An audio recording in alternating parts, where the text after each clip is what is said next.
Olá pessoal, tudo bem? Novamente estamos aqui na 27ª aula do terceiro módulo, ou melhor, do terceiro livro, do Livro dos Espíritos. Nós começamos há um tempo atrás na questão 614, que abrange, começa lá da 614 e vai até a 919A. Então, dentro dessas 300 mais ou menos questões, Kardec trabalha sobre a lei natural. E a partir da lei natural, que começa na 614, vai até a 919, encerrando aqui o capítulo 12 do Livro dos Espíritos. Então hoje nós vamos praticamente encerrar esse item. Como a última exposição nossa foi, se eu não me engano, a 19, e nós paramos nas 892, hoje nós vamos começar na 893. E como sempre fazemos, a gente não vai numa sequência mesmo porque não dá para a gente discorrer no tempo que temos sobre esses itens que Kardec coloca.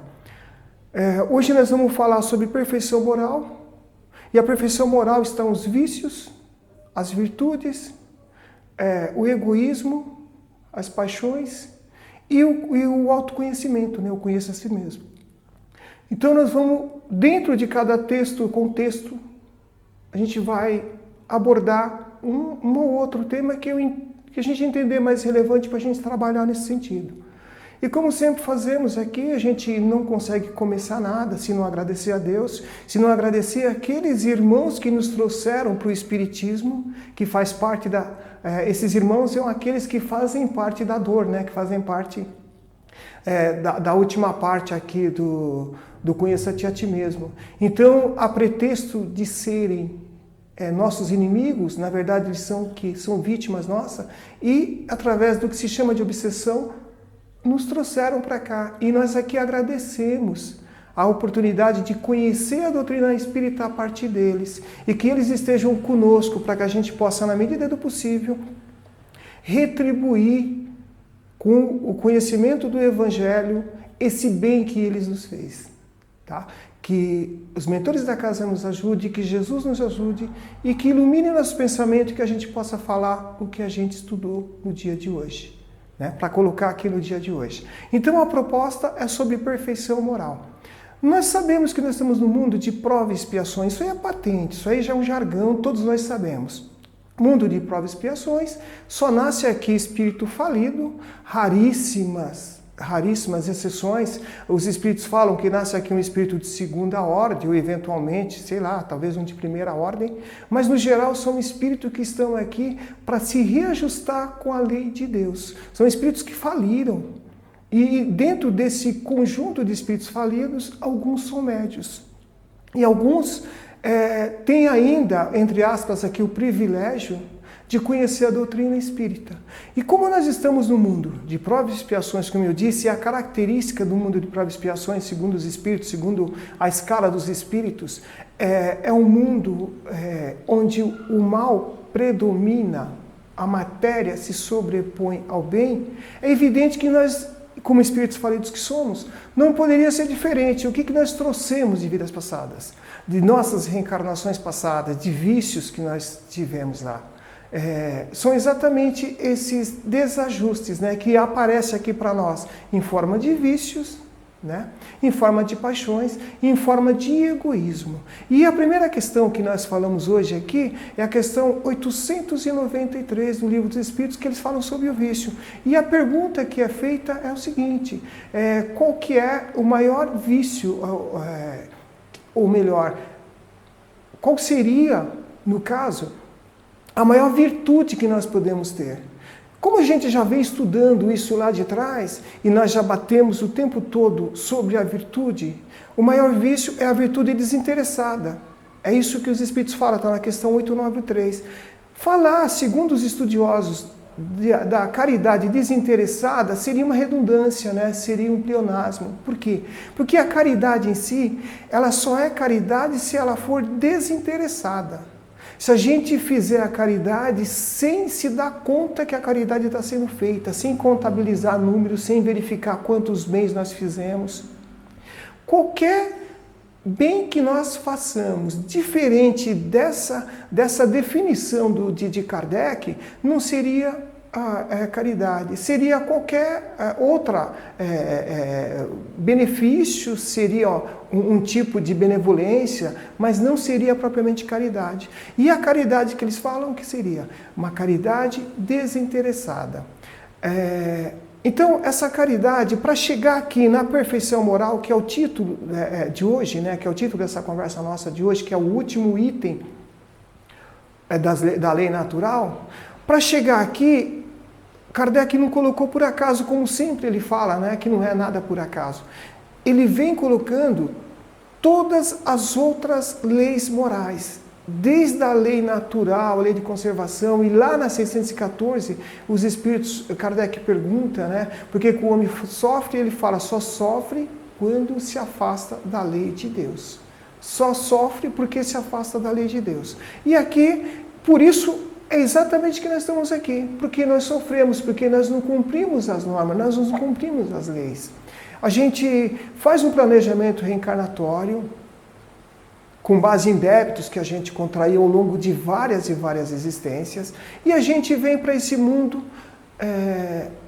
tentando cumprir a meta estabelecida através dos nossos benfeitores, né, dos nossos engenheiros siderais, como diz o seu manual, para que a gente venha aqui e cumpra o nosso papel e busque resgatar esses débitos, reajustar com essa lei, que é a lei natural. A gente vem, pede a família, pede o lugar, pede a cor, pede tudo, enfim. A gente vive um pedinte, né? A gente vive pedindo tudo. E a gente nasce aqui. Então a gente vem com um fator predisponente para chegar aqui e tentar cumprir aquilo que a gente combinou no mundo espiritual. Nem sempre a gente chega aqui e a gente cumpre. Lendo a literatura de André Luiz, ele nos fala que a maioria de nós volta envergonhado, volta para o mundo espiritual envergonhado. Por quê? Porque a gente não cumpre o que a gente prometeu. A gente acaba se perdendo com as seduções do mundo. Por conta do quê? Por conta dos nossos sentidos, por conta do nosso sistema sensório, por conta do nosso nível espiritual. E aqui existem as seduções. Em face do lugar, circunstância, somado às nossas tendências que trazemos de vidas anteriores, se essas tendências nossas não forem combatidas na fase da infância, na primeira infância, lá desde do nascimento até os 7 anos, praticamente 7, 8 anos, se os nossos pais, os nossos educadores, deixar que a gente faça o que a gente bem entende, como está acontecendo hoje, criança com vontade própria, entre aspas, né? Mas com livre-arbítrio, desafiando os pais e tudo mais, vai ser um tipo de crime continuado. O que seria esse crime continuado? Lá atrás, nós reencarnamos aqui porque nós já falhamos lá atrás em várias e várias situações. E quando a gente vem para cá, a gente esquece. Esse lapso temporal, esse ato que existe, esse espaço, é para que nesse renascimento, aqui nessa reencarnação, os nossos pais consigam combater as nossas tendências. E se isso não for combatido, o que vai acontecer? Lá na frente, quando aparecerem as primeiras dificuldades, a gente vai tentar sair pela tangente, a gente vai tentar ir pelo caminho mais fácil. E se não tiver base, informações dos nossos pais, dos nossos educadores, das pessoas que nos amam, para que a gente continue no bom caminho, a gente vai se desviar e incorrer nos mesmos atos de vidas anteriores que nos fizeram falir. Então, nesse sentido, passa a ser um crime continuado. As nossas tendências nada mais são do que isso, um tipo, entre aspas, de um crime continuado, porque a gente passa a repetir nessa vida o que a gente repetiu em vidas anteriores. Por isso que é interessante esse lapso temporal, esse espaço que existe e esse esquecimento. Então a sabedoria divina, ela é fantástica, né? Ela vem e ela apaga a nossa mente exatamente para que a gente possa adquirir novas informações, a gente possa refletir sobre uma outra realidade, sobre outro corpo. Isso é exatamente os nossos vícios. São os nossos vícios, são os nossos defeitos que contraria, se contrapõe àquilo que a gente veio fazer. As virtudes, falam que a respeito das virtudes tem algumas definições, mas é quando a gente cumpre as leis de Deus e trabalhando para o bem. Isso seriam as nossas virtudes. E os vícios seria a manutenção dos hábitos, dos maus costumes, de tudo aquilo que é pernicioso. E como é que a gente consegue isso? Através enveredar por esse caminho, através dos maus hábitos, através da sedução, que o mundo acaba nos seduzindo e a gente se permitindo. Por quê? Como eu disse no início, mundo de provas e expiações, característica, predominância do mal sobre o bem, predominância da matéria sobre o espírito. Então nós somos uma interação de espírito e matéria. Estamos na base da evolução espiritual. Somos muito mais matéria do que espírito. Então a luta para conseguir superar, reagir de maneira positiva a essas seduções da matéria é muito grande. É muito grande. E essas paixões que advêm a partir do quê? Desse egoísmo, dessa coisa toda que nós trazemos, desse instinto animalizado que nós ainda trazemos de vidas anteriores, faz com que justifique tudo que a gente faz para conseguir conforto, para conseguir mais do que o direito permite, para conseguir mais do que é necessário. E isso gera um tipo de desequilíbrio dentro da nossa conduta e dentro de toda a sociedade. Afinal de contas, todos os males que são apresentados aqui, o Kardec fala que é a partir do egoísmo. O egoísmo é a base de todos os males, é a base de tudo que há de ruim. E aqui nós temos, eu vou pegar uma questão aqui, a questão 895, que ele fala: além dos defeitos e dos vícios sobre os quais ninguém se enganaria, qual é o sinal mais característico da imperfeição? Então ele fala que o sinal mais característico da imperfeição é o quê? É o nosso interesse pessoal. É quando os nossos interesses, a nossa ganância, o abuso da posse se sobrepõe aos direitos dos outros. Quando a gente briga pelo supérfluo. Então isso é uma característica que nós trazemos, e isso marca muito bem o mundo que nós estamos, um mundo de provas e de expiações. A gente já está trazendo isso há muito tempo, a gente vê isso nas literaturas, a gente convive isso no dia a dia, mas a gente nem sempre se dá conta. Por quê? Porque a força da matéria é muito forte conosco. A matéria, ela pega e pega pesado. Como eu estava falando, a gente tem interação espírito-matéria. A gente vai ver aqui numa questão, se eu não me engano é a questão 800...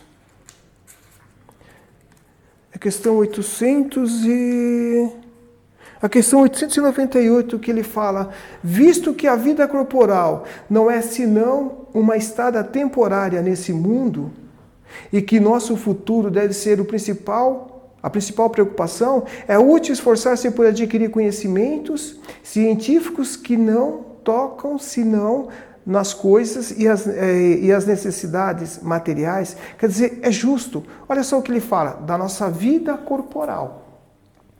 A gente volta nas questões anteriores lá. Por que a gente reencarna?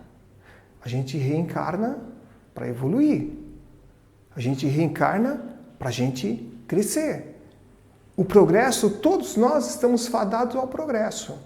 Todos nós estamos fadados à felicidade, estamos fadados a essa ascensão espiritual. Mas nós vamos encontrar esses percalços no caminho. Esses percalços somos nós mesmos que criamos.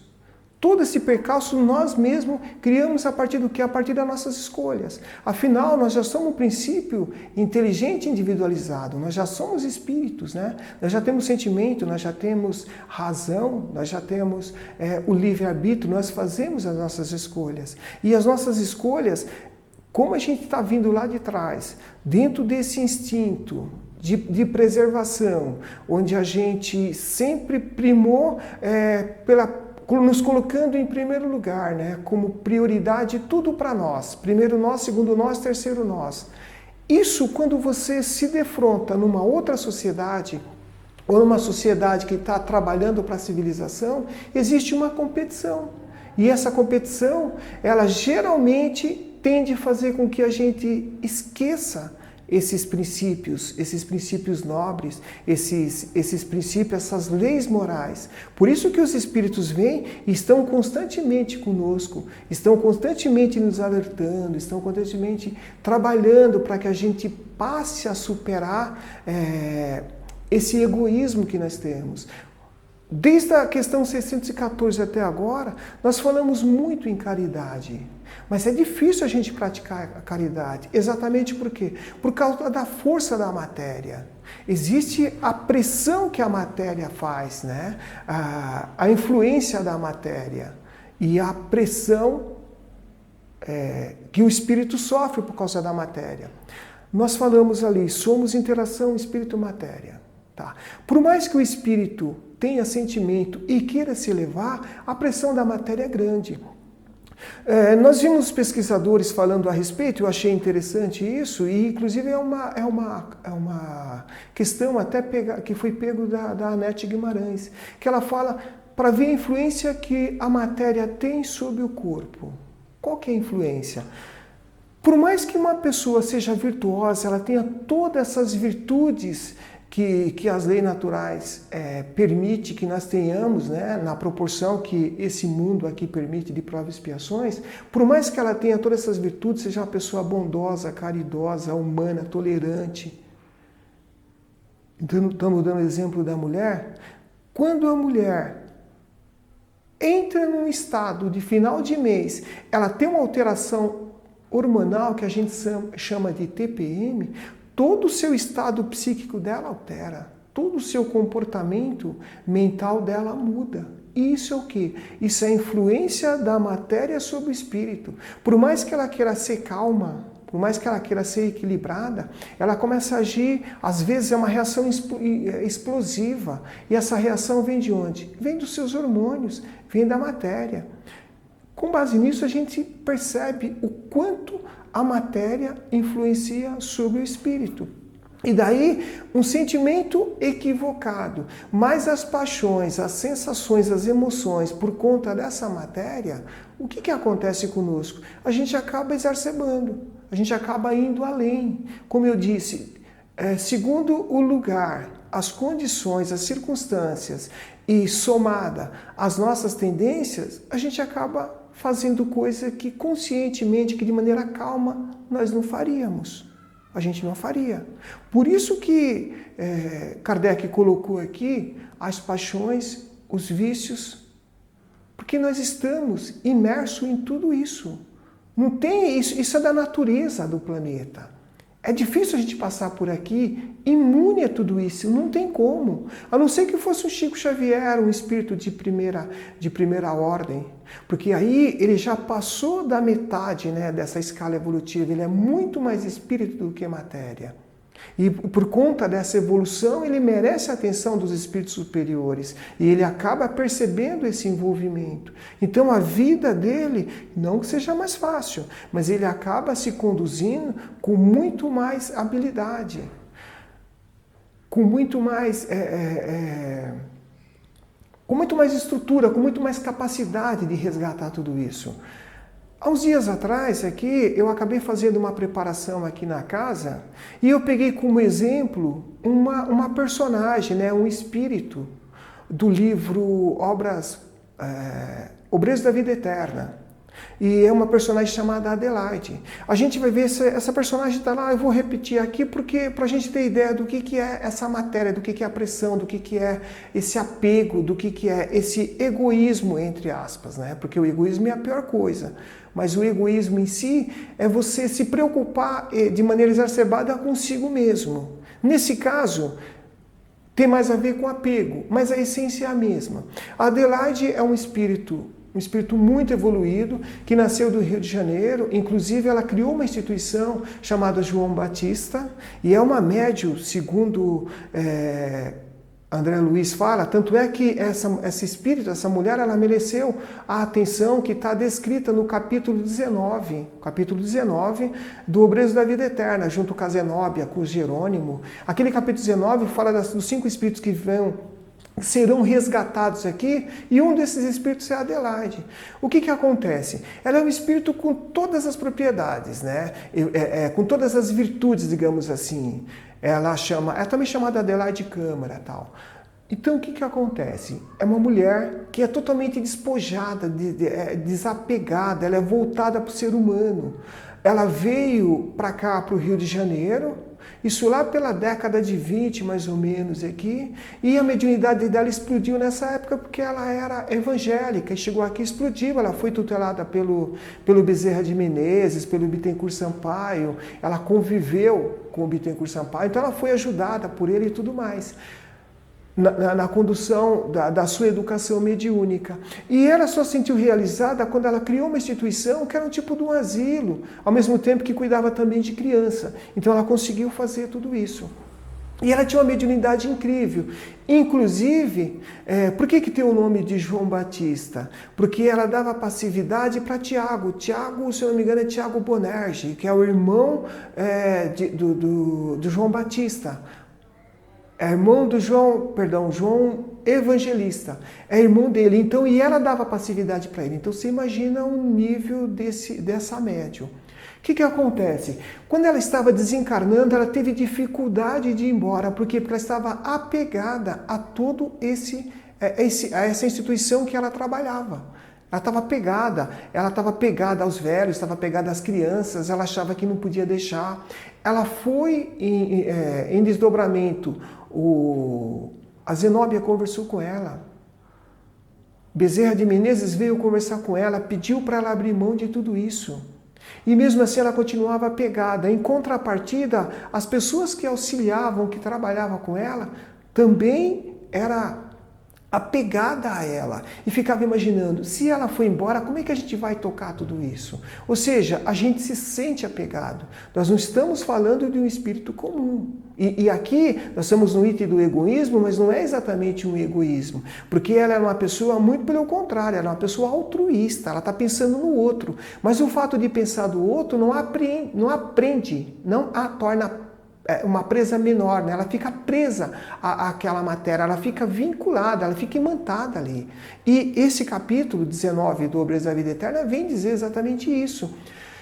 A Zenóbia, no livro fala que a Zenóbia aproveitou o momento lá à noite e trouxe todos em desdobramento para a instituição onde ela trabalhava e conversou com todos eles e falou, olha, a obra não é da Adelaide, a obra é do Cristo.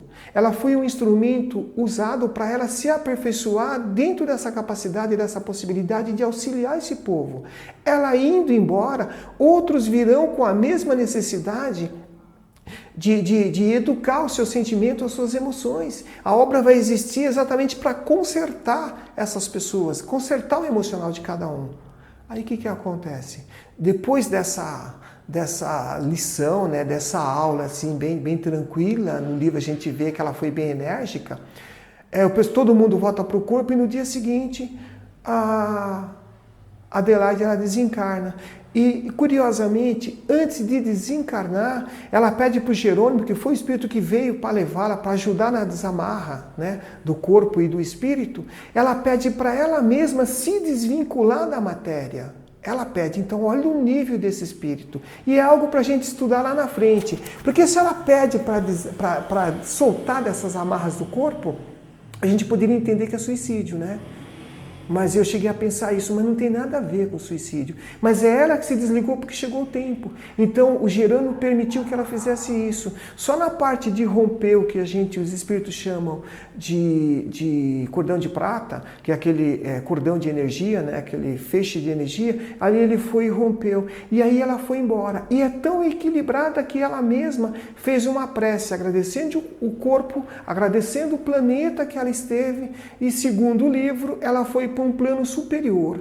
Ela e mais 4 são tuteladas do nosso lar. Os 4 foram para o nosso lar. Ela não. Ela foi para um degrau acima. Então a gente vê que mesmo o espírito desse naipe, dessa estirpe, tem dificuldade ainda, quando mergulhado na carne, de se desvencilhar de todas essas amarras que a nossa condição humana nos prende, nos oferece, nos envolve aqui. Imagina a gente, eu aqui, que não estou chegando agora.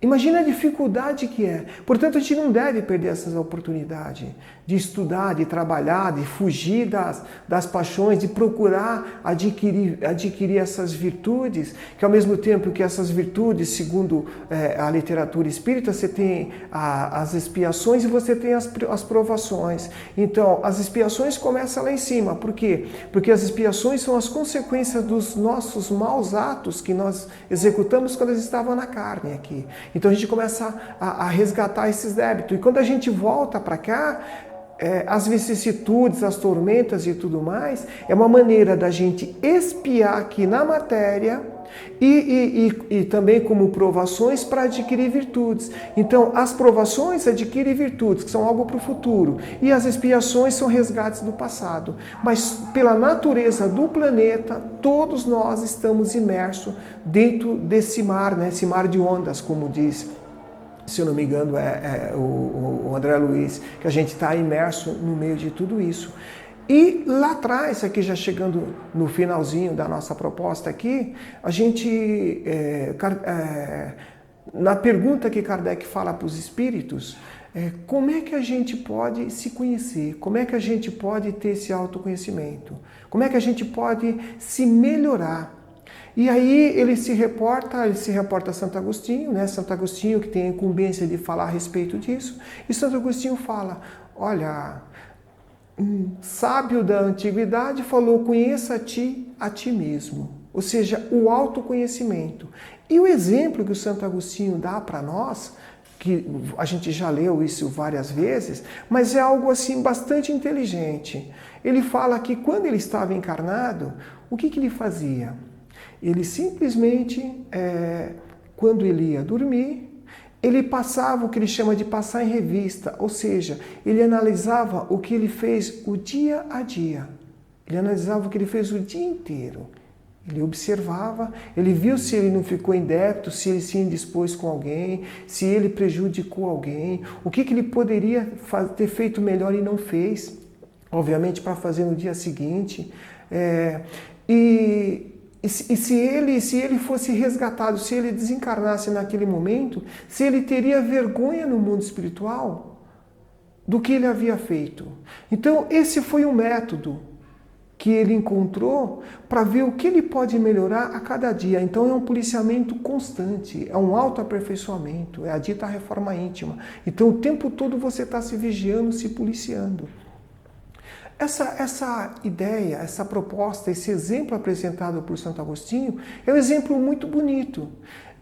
Eu vi mais 2 outros exemplos, né, com base nas pesquisas para essa preparação, para essa exposição de hoje, e o outro foi uma coisa que eu achei muito interessante também. Por quê? Porque é muito didático.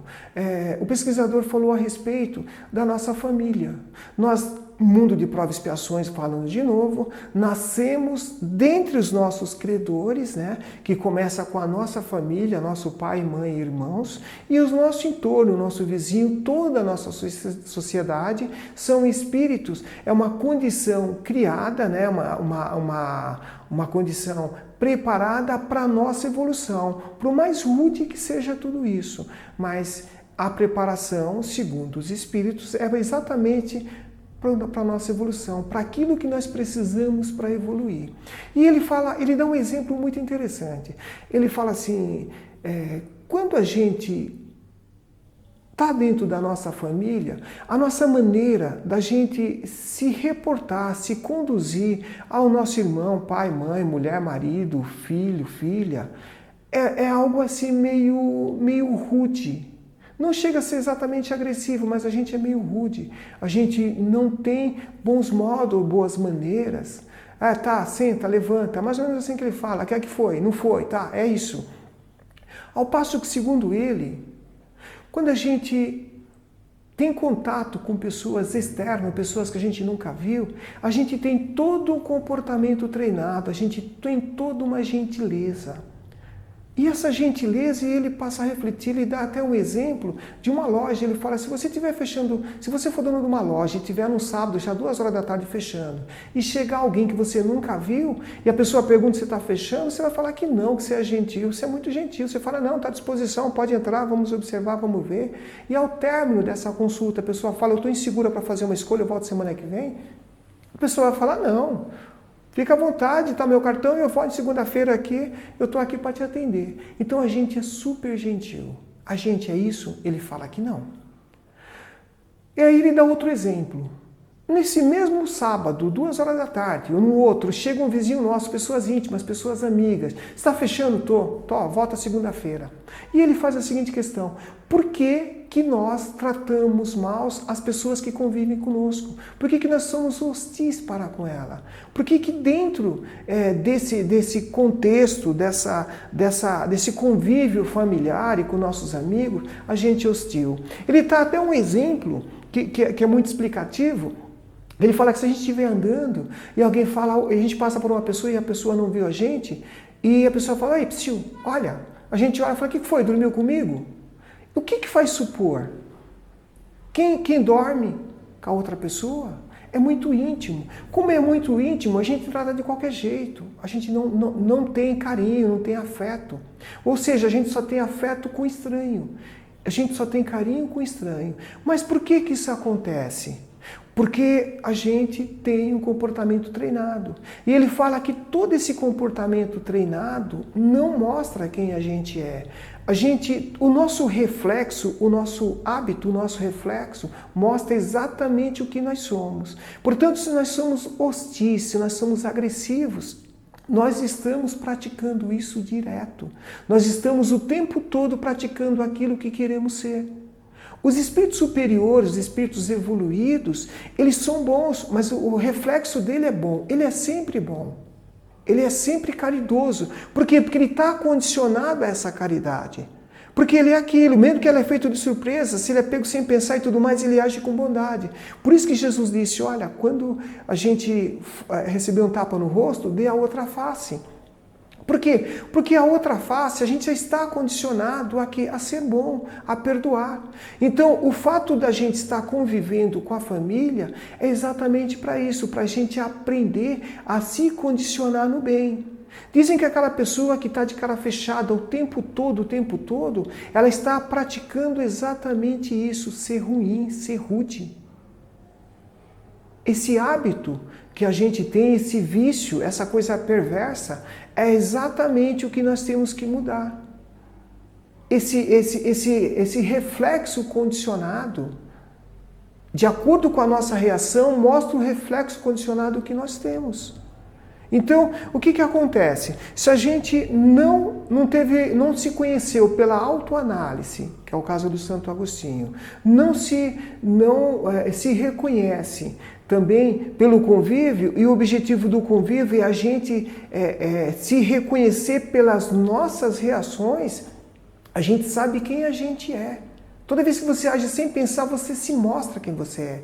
E é exatamente aí que, segundo esse ensinamento, a gente tem que mudar. E o outro ensinamento é pela dor. Como pela dor? Porque, por exemplo, essa casa, espiritismo, dificilmente alguém acorda de maneira voluntária e fala, opa, vou lá conhecer a Seara de Jesus, hoje eu amanheci inspirado. Geralmente não, a gente não vem. Por quê? Porque a gente acha que tem tempo. A gente sempre acha que tem tempo. Então a gente é trazido para cá, a gente é meio que coagido. Por que você vem para uma casa espírita? Normalmente é quando você não tem lugar nenhum para ir. É porque você está com falsa doença, você está com a síndrome do pânico, como diz, como você está obsediado. E aí, esses irmãos nossos, que de maneira coercitiva nos trazem para essa casa, é a maneira que tem de fazer o bem para nós, de fazer com que a gente se autoconheça, de fazer com que a gente observe quem nós somos. Se nós trouxemos até aqui, se foram os nossos ditos obsessores que nos trouxeram até aqui, por que eles nos trouxeram? Obsessores? Não, são nossas vítimas. E nós estamos no mundo de provas e expiações, de causas e efeitos, são os efeitos das nossas ações que nos fizeram chegar até aqui. Então, essa é uma maneira que a gente tem para a gente se reconhecer. Outra maneira é doença, é passar por um hospital. Às vezes, quando a gente toma um susto, passa por uma cirurgia, por uma coisa absurda dentro do hospital, a gente dificilmente sai de lá do mesmo jeito. Porque a gente repensa os valores, a gente analisa esses valores.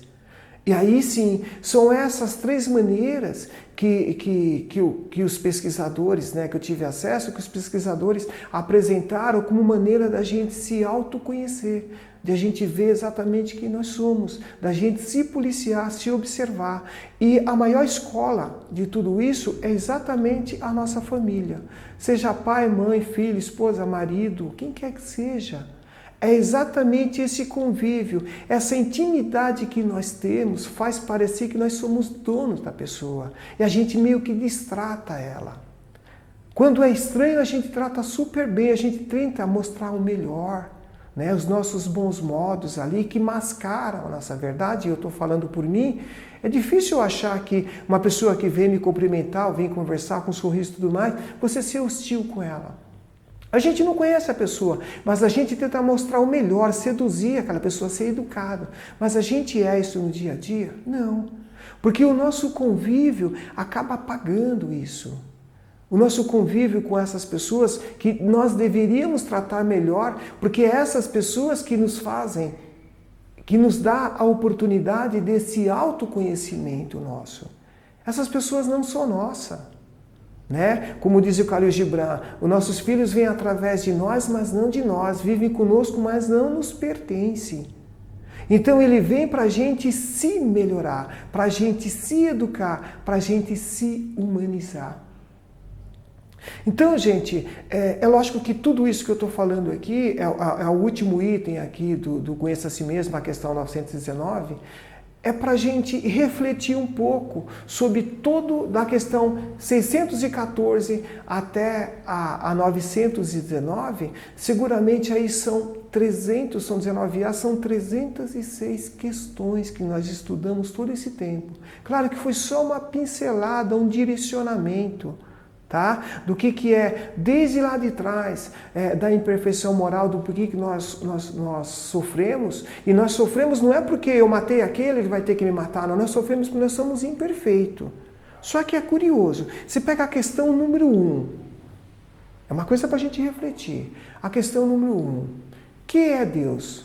Inteligência suprema.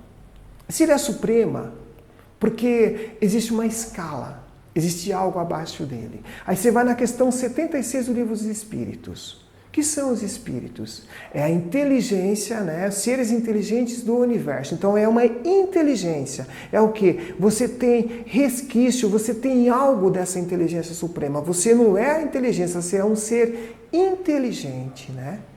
Isso é muito curioso. Aí você pode imaginar, aí você pode ir para a questão 115, você pode pegar a questão 258, 259, onde a gente, em diante, 260, 261, onde a gente fala das provas, das reencarnações. Então o que nós somos? Espíritos imperfeitos? Eles falam que sim, imperfeito em parte, mas nós somos perfectíveis. Por que não somos imperfeitos? Porque nós temos fragmentos, nós temos parte desse ser inteligente, nós somos parte dele.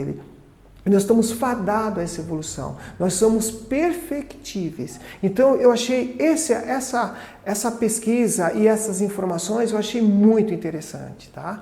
Isso é só para a gente ter uma ideia do quanto a gente precisa estudar, e o que eu fiz aqui é só dar uma pincelada por cima, porque se eu fosse ler uma a uma dessas questões aqui, a gente ficaria aqui um mês. Só para falar de paixão vai 2, 3 horas, tá? Então eu falei sobre paixão, sobre virtude, sobre egoísmo e sobre o conhecer a si mesmo. Gente, obrigado pela atenção e vamos estudar junto, tá bom? Até a próxima. Fica com Deus.